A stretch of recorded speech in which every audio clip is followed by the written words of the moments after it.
Assalamualaikum Sobat Football United. Ringan amatiran ala gue. Bismillah, ngopi dulu nih. Gue ingin membahas terkait dengan 3 pemain secara ringan amatiran. 3 pemain yang cukup menarik karena satu dan lain hal. Misalnya pemain muda CLSI. Ini salah satu yang ingin gue bahas ya. CLSI yang ketika menghadapi Atletico Madrid menurut gue tampil bagus, menunjukkan potensi besar. Dia bermain dengan posisi yang sedikit berbeda jika dibandingkan dengan posisi yang diberikan oleh Michael Carrick di akhir musim kemarin, misalnya yang lebih ke sayap ya. Kali ini diturunkan lebih ke tengah dengan sedikit kebebasan yang diberikan juga di area gelandang serang tengah. Dia cukup berani, dia menunjukkan kualitas individu yang bagus, lalu juga dia menunjukkan kepercayaan diri yang juga bagus bermain dengan pemain-pemain senior. Lalu dia juga bisa beradaptasi dengan bagus sih menurut gua di atas lapangan ya, secara keseluruhan. Aksi individunya, kontribusinya juga di permainan, sehingga menurut gua CLSI mungkin menjadi salah satu pemain muda yang menarik untuk disaksikan di musim ini. Perkembangannya, developmentnya, potensi dia bisa jadi akan menjadi mungkin agak sedikit berlebihan ya, dalam tanda kutip senjata rahasia dari seorang Michael Carrick di musim ini. Manchester United yang akan berlaga di 4 kompetisi dengan jumlah pertandingan yang lebih banyak, menurut gue ini semakin membuka peluang ya bagi CLSI untuk mendapatkan menit bermain. Dan menit bermain yang diberikan menurut gue bukan hanya terkait dengan development ataupun perkembangan, tapi nampaknya dia punya kemampuan untuk menjawab bahwa dia bisa memberikan kualitas di atas lapangan. Dia bisa memberikan perbedaan yang mungkin dibutuhkan ketika tim menghadapi kebuntuan. Dan gue happy melihat bagaimana CLSI bermain ketika menghadapi Atletico Madrid sebenarnya, dan sebenarnya sudah terlihat juga di 2 pertandingan sebelumnya. Jadi CLSI ini menjadi pemain yang gue nantikan lah bagaimana perannya di Manchester United musim ini. CLSI saja tidak. Satu pemain lainnya yaitu adalah Leny Yoro. Leny Yoro di beberapa pertandingan terakhir ini ditempatkan sebagai bek kanan oleh Michael Carrick.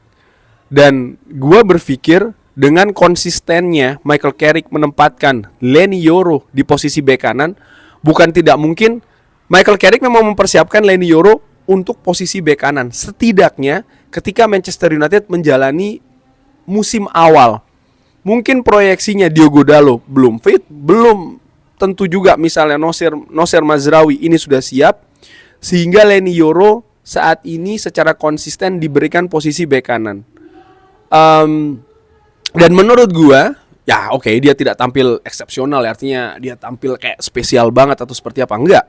Tapi secara keseluruhan untuk pemain yang diberikan posisi baru dan melakukan adaptasi, gue pikir dia tidak jelek, dia tidak buruk gitu loh. Dia bisa mengimplementasikan dengan cukup bagus, dengan cukup oke. Yes, memang masih ada kekurangan di sini dan di situ, dan nampaknya kalau dalam pertandingan ke depan Leny Yoro diberikan lagi posisi kanan, maka semakin besar, semakin tebal perkiraan gue bahwa ketika menghadapi Hull City, setidaknya di pertandingan pertama Premier League, Michael Carrick akan menempatkan Leny Yoro di posisi bek kanan.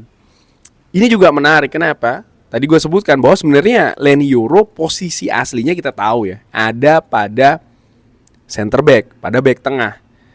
Dan ini kalau melihat dari sebenarnya dari periode Ruben Amorim, bahwa pemain itu diharapkan tidak hanya satu posisi saja, setidaknya ada 2. Dan ini yang mungkin akan menjadi peran baru dari seorang Leny Yoro, bukan hanya siap untuk dimainkan di posisi back tengah, tapi dia juga akan mengemban tugas sebagai posisi bek kanan. Nah, ini menarik, atau bisa jadi perubahan terjadi di atas lapangan ya, dengan kondisi tertentu, dinamika tertentu di atas lapangan, sehingga dia akan berubah juga perannya. Jadi tidak hanya dari awal misalnya ataupun sebagai pemain pengganti dimasukkan sebagai pemain bek kanan, tapi mungkin ketika pertandingan gua nggak tahu ya apa yang terjadi, lalu ada perubahan taktik sehingga mendorong seorang Leny Yoro bermain sebagai bek kanan. Ini peran baru juga yang menarik untuk diikuti di musim ini. Karena sejauh ini seperti gue katakan tadi juga, gue ulangi, gue melihat ada progres yang positif. Belum sekali lagi dalam tahap spesial ya, tapi progres itu terlihat. Menurut gue seperti itu. Dan apakah ini akan diteruskan? We'll see, kita akan lihat. Dan pemain terakhir adalah yang ingin gue bahas terkait dengan posisi barunya, Mason Mount. Ini cukup mengejutkan. Mason Mount dalam 3 pertandingan terakhir bermain di lini tengah Manchester United dalam posisi pivot, berduet dengan Andre Santos ya, seringnya seperti itu. Dan bukan itu saja, Mason Mount sering diberikan jabatan kapten. Ini menarik menurut gua Sobat Football United ya. Bahkan ketika ada nama Harry Maguire, beberapa kali tetap Mason Mount yang memegang ban kapten. Menurut gua ini merupakan hal yang menarik. Artinya ada semacam kayak kepercayaan. Jelas itu terlihat dari Michael Carrick kepada Mason Mount. Walaupun ada berbagai macam komentar, pendapat, well, by the way, pendapat dan komentar tentu saja bebas yang untuk diungkapkan terkait dengan Mason Mount. Mason Mount sudah habis, jual saja. Lain-lain, dia hanya pemain cadangan dan lain-lain. Nampaknya tidak demikian. Gua melihat sama seperti kayak Leny Yoro, Mason Mount yang sebelumnya mungkin dikatakan sebagai pemain gelandang serang nomor 10 ya, mungkin sebagai pelapis dari Bruno Fernandes, juga diberikan peran yang berbeda di pivot Manchester United. Jadi paling tidak ada 2 posisi setidaknya. Walaupun gue melihat sebenarnya ada 3 ya, karena kalau dari heat maps, Mason Mount biasa sering bermain di posisi sayap serang sebelah kiri. Nah, dengan posisi pivot ini semakin menarik karena gue melihat dia semakin bisa bermain di posisi tersebut. Sekali lagi mungkin belum secara luar biasa, tapi paling tidak ada peningkatan ya. Menurut gue secara ringan amatiran, mungkin Sobat Football United memiliki pendapat berbeda, nggak masalah.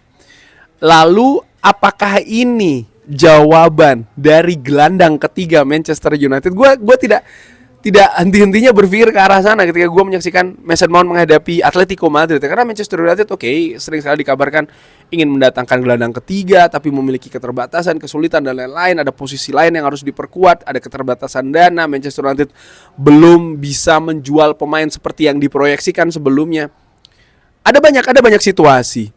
Dan apakah Mason Mount ini adalah jawaban untuk itu? Apakah Mason Mount, ya seperti gue sebutkan ya, ini adalah gelandang ketiga dalam tanda kutip bagi sektor pivot Manchester United? Ya ini bukan kemungkinan yang tidak mungkin sih menurut gue, melihat seringnya Mason Mount diberikan kesempatan oleh Michael Carrick bermain di posisi tersebut. Yang ya dia tidak buruk-buruk banget bermain di sana di posisi tersebut ya. Ini menarik sih menurut gua Sobat Football United, bahwa Michael Carrick memberikan peran-peran baru, posisi-posisi baru kepada beberapa pemain ya. Setidaknya yang gua bahas, Selassie, Leny Yoro dan juga Mason Mount, untuk menjawab tantangan dari skuad Manchester United, sekaligus juga untuk mempersiapkan skuad Manchester United berlaga di musim kali ini di Premier League, FA, Carabao dan juga Champions League. Secara keseluruhan gue melihat ini bukan hal yang negatif, ini hal yang positif ya. Dan Michael Carrick nampak sangat serius dengan hal perubahan itu. Mungkin dia punya rencana tertentu, tapi sekali lagi gue melihat hal ini sebagai hal yang positif, perubahan yang positif. Mudah-mudahan mereka bisa semakin beradaptasi, mereka semakin bisa menunjukkan kapasitas dan juga kualitas, dan akhirnya memberikan kontribusi dari posisi-posisi barunya di skuad Manchester United. Tapi bagaimana menurut Sobat Football United terkait dengan hal ini? Seperti biasa silahkan drop di kolom komen. Terima kasih sudah menyaksikan. Jangan lupa like, sholat dan juga subscribe. Wassalamualaikum warahmatullahi wabarakatuh. Thank you.